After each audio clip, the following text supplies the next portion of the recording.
মৰমৰ ছাত্ৰ-ছাত্ৰীসকল, জ্ঞানাংকুৰ the learning হাবলৈ তোমালোকক স্বাগতম জনাইছোঁ। আজি অষ্টম শ্ৰেণীৰ চতুৰ্থ পাঠ পদাৰ্থ, ধাতু আৰু অধাতু আলোচনা কৰিবলৈ লৈছোঁ। এই ভিডিঅ'টিত তোমালোকৰ এই পাঠটিৰ সম্পূৰ্ণ সাৰাংশ দিবলৈ চেষ্টা কৰা হৈছে, গতিকে ভিডিঅ'টো শেষলৈকে চাবা আৰু তেতিয়া ধাতু আৰু অধাতুৰ সকলোখিনি কথা গম পাবা। গতিকে পলম নকৰি ব'লা আমি পাঠৰ মাজলৈ সোমাই যাওঁ।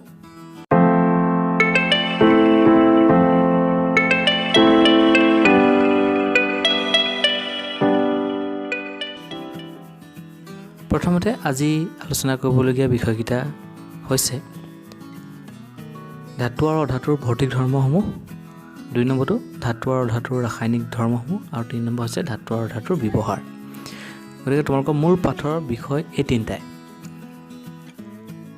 তেনেহ'লে প্ৰথম আমি জানো আহা ধাতু আৰু অধাতুৰ ভৌতিক ধৰ্ম। ভৌতিক ধৰ্ম বুলি ক'লে আমি কি বুজোঁ? ভৌতিক ধৰ্মসমূহ হৈছে যে কঠিনতা, ঘাত সহনীয়তা, নমনীয়তা, হয় নহয়, চিকমিকনি, সনাত, তাৰপৰা বিদ্যুতৰ পৰিবাহিতা, এইখিনিয়ে হৈছে পদাৰ্থ ভৌতিক ধৰ্ম। গতিকে এতিয়া ধাতু আৰু অধাতুৰ ক্ষেত্ৰত এই ভৌতিক ধৰ্মসমূহ কেনেধৰণে আমি চাব পাৰোঁ তাৰ বিষয়ে আলোচনা কৰোঁ আহা। প্ৰথমতে ঘাত সহনীয়তা। ঘাত সহনীয়তা হৈছে যেতিয়া পদাৰ্থক পিটি বা কোবাই তাৰ আকাৰ পৰিৱৰ্তন কৰা হয়, তাক ঘাত সহনীয়তা বুলি কোৱা হয়। যেনে আমি লোহাৰৰ পৰা কি বনোৱা হয়? কোৰ, কুঠাৰ, হয় নহয়, কটাৰী বনোৱা হয়। গতিকে এইবিলাক কি কৰা হয় যে লোহাডোখৰক পিটি এনেধৰণে পাতল আকাৰত গঢ় দিয়া হয়। কিন্তু তোমালোকে এঙাৰডোখৰ বা তোমালোকে ব্যৱহাৰ কৰা পেঞ্চিলৰ শিৰডোখৰ এনেধৰণে কোবালে পাতল হ'ব জানো? কেতিয়াও নহয়, হয়নে? কি হ'ব? হেৰি ভাগি যাব, টুকুৰা টুকুৰ হৈ যাব।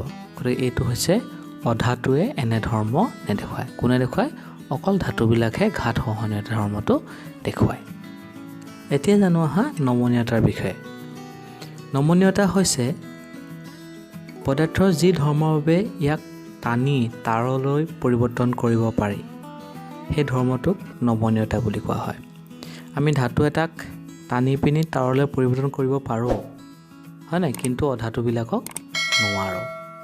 যেনেকৈ তোমালোকে নিশ্চয় দেখিছা এলুমিনিয়াম আৰু তামৰ তাঁৰ ব্যৱহাৰ কৰা, হয় নহয়, কিন্তু কয়লাৰ তাঁৰ দেখিছা নেকি? কেতিয়াওতো দেখা নাই। কাৰণ এলুমিনিয়াম আৰু তামৰ কি থাকে? ইয়াক টানি তাঁৰৰ নিচিনা কৰিব পৰা গুণটো থাকে, কিন্তু কয়লাৰ বা অধাতুবিলাকৰ সেই গুণটো নাথাকে। গতিকে ইয়াক কোৱা হয় ধাতুৰ নমনীয়তা গুণ, হয়নে?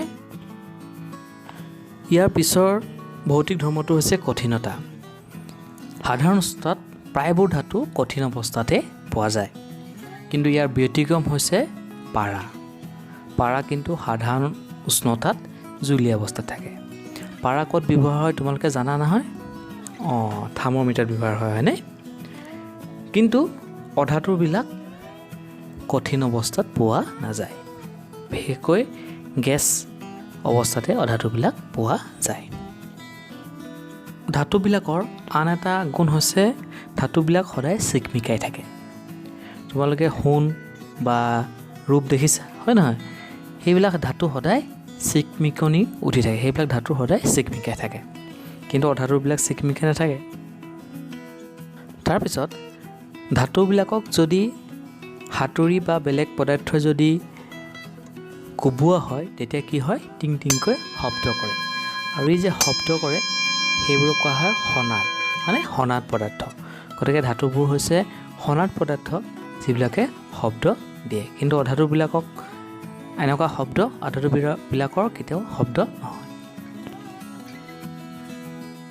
তাৰ পিছৰ ধৰ্মটো হৈছে ধাতুবোৰ তাপ আৰু বিদ্যুতৰ সুপৰিবাহী, কিন্তু অধাতুবোৰ নহয়। তোমালোকে নিশ্চয় নিজেও লক্ষ্য কৰিছা যে এটা মূৰ যদি লোহাৰডাল গৰম কৰা হয়, আনটো মূৰ আমি হাতেৰে চুব নোৱাৰোঁ। কিহৰ কাৰণে? কাৰণ তাপটো তাৰ মাজেদি প্ৰবাহিত হ'ল, হয় নাই? ঠিক তেনেধৰণে বিদ্যুতৰ তাঁৰ আদিৰ বাবে কি ব্যৱহাৰ কৰা হয়? ধাতু ব্যৱহাৰ কৰা হয় নাই? গতিকে এইবিলাক হৈছে ধাতু আৰু অধাতুৰ ভৌতিক ধৰ্ম। তোমালোকে নিশ্চয় ভৌতিক ধৰ্মৰ বিষয়ে এটা কনচেপ্ট পাইছা হয় নহয় ইয়াৰ পিছত আমি আলোচনা কৰিম ধাতু আৰু অধাতুৰ ৰাসায়নিক ধৰ্ম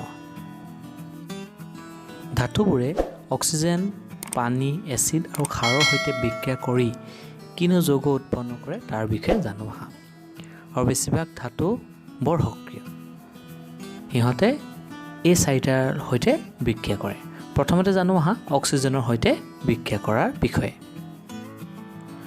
প্ৰায়বোৰ ধাতুৱে অক্সিজেনৰ লগত বিক্ৰিয়া কৰি অক্সাইড উৎপন্ন কৰে সোডিয়াম আৰু পটাছিয়াম ধাতুৱে সাধাৰণ উষ্ণতাতে অক্সিজেনৰ লগত বিক্ৰিয়া কৰি যথাক্ৰমে সোডিয়াম অক্সাইড আৰু পটাছিয়াম অক্সাইডৰ উৎপন্ন কৰে এই ধাতুকেইটা অতি সক্ৰিয় কিন্তু কপাৰ ইমান সক্ৰিয় নহয় কপাৰে অক্সিজেনৰ লগত বিক্ৰিয়া কৰি কপাৰ অক্সাইড উৎপন্ন কৰিবলৈ বহু সময়ৰ প্ৰয়োজন হয় গতিকে কপাৰ কম সক্ৰিয় কিন্তু ইও অক্সিজেনৰ লগত বিক্ৰিয়া কৰে এতিয়া চাওঁ আহা অধাতুবোৰে কেনেধৰণে অক্সিজেনৰ লগত বিক্ৰিয়া কৰে বিশেষকৈ ছালফাৰে অক্সিজেনৰ লগত বিক্ৰিয়া কৰি ছালফাৰ ডাই অক্সাইড উৎপন্ন কৰে ছালফাৰ যিহেতু অধাতু হয় নহয় ছালফাৰ ডাই অক্সাইড পানীত দ্ৰৱীভূত হ'লে ছালফিউৰাছ এচিড উৎপন্ন হয় এতিয়া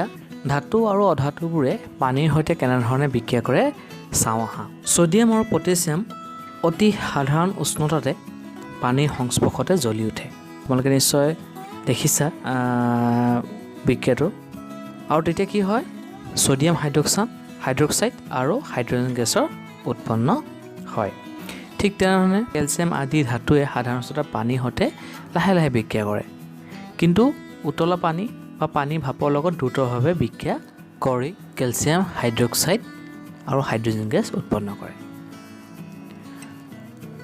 ঠিক তেনেকৈ আইৰণ হয় নহয় আইৰণ মানে হৈছে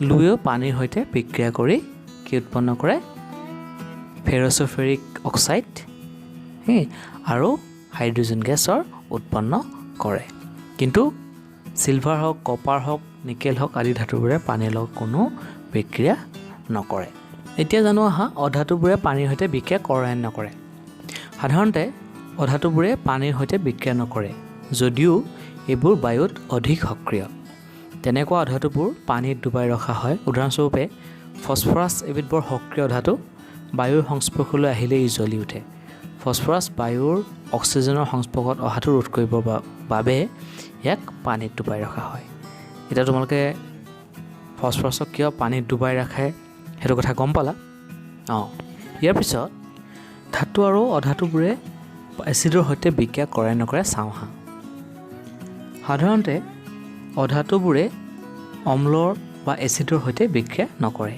কিন্তু ধাতুৱে এচিডৰ সৈতে বিক্ৰিয়া কৰি কি উৎপন্ন কৰে হাইড্ৰজেন গেছ উৎপন্ন কৰে উদাহৰণস্বৰূপে জিংক আইৰণ আদি ধাতুৱে হাইড্ৰক্লৰিক এচিড বা লঘু ছালফিউৰিক এচিডৰ সৈতে বিক্ৰিয়া কৰি হাইড্ৰজেন গেছ উৎপন্ন কৰে কিন্তু তামে হাইড্ৰক্লৰিক এচিডৰ সৈতে বিক্ৰিয়া নকৰে ই ছালফিউৰিক এচিডৰ সৈতেহে বিক্ৰিয়া কৰে এতিয়া জানো আহা ক্ষাৰকৰ সৈতে ধাতু আৰু অধাতুৰ বিক্ৰিয়া ধাতুৱে সোডিয়াম হাইড্ৰক্সাইডৰ সৈতে বিক্ৰিয়া কৰি হাইড্ৰজেন গেছ উৎপন্ন কৰে আৰু অধাতুৰ সৈতে ক্ষাৰৰ বিক্ৰিয়াসমূহ অতি জটিল তোমালোক যেতিয়া ডাঙৰ ক্লাছত পঢ়িবলৈ যাবা তেতিয়া তোমালোকে এই বিষয়ে অতি সঠিকভাৱে জানিব পাৰিবা মৰমৰ ছাত্ৰ ছাত্ৰীসকল ইমান সময় আমি ধাতু আৰু অধাতুৰ ভৌতিক ধৰ্ম আৰু ৰাসায়নিক ধৰ্মসমূহৰ বিষয়ে আলোচনা কৰিলোঁ যেনে ধাতু আৰু অধাতুৰ কঠিনতা নমনীয়তা হয় নহয় চিকমিকনি সনাত আদি আৰু পানীৰ সৈতে বা এচিডৰ সৈতে বা অক্সিজেনৰ সৈতে বিক্ৰিয়া হয় নাই এইবিলাক ৰাসায়নিক ধৰ্ম গতিকে তোমালোকে নিশ্চয় কথাখিনি ভালদৰে বুজি পাইছা আৰু কিতাপতো ধুনীয়াকৈ দিয়া আছে তোমালোকে কিতাপখনো চাব পাৰা আৰু ভিডিঅ'টো একবাৰ পুনৰ চাবা তেতিয়া কি হ'ব তোমালোকৰ গোটেই কনচেপ্টটো ক্লিয়াৰ হৈ যাব ঠিক আছে এতিয়া আমি ধাতু আৰু অধাতুৰ ব্যৱহাৰৰ বিষয়ে জানো আহা মৰমৰ ছাত্ৰ ছাত্ৰীসকল আমি ৰাতিপুৱা শুই উঠাৰ পৰা হোৱালৈকে আমি ধাতু আৰু অধাতুবিলাক ব্যৱহাৰ কৰি আহিছোঁ।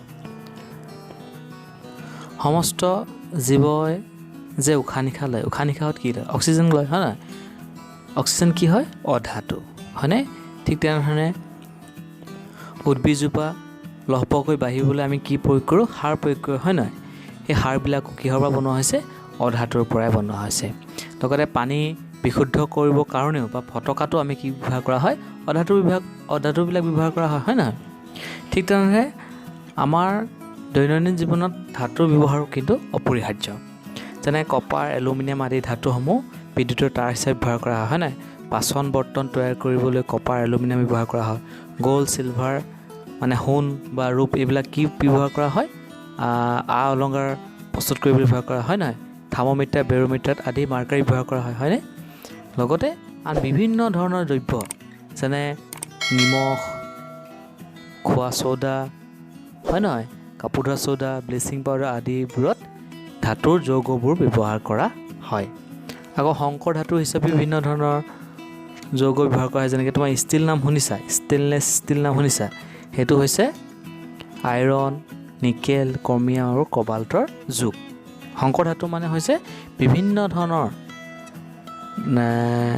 ধাতু আৰু অধাতুৰ সমসত্ব মিশ্ৰক সংকৰ ধাতু বুলি কয়।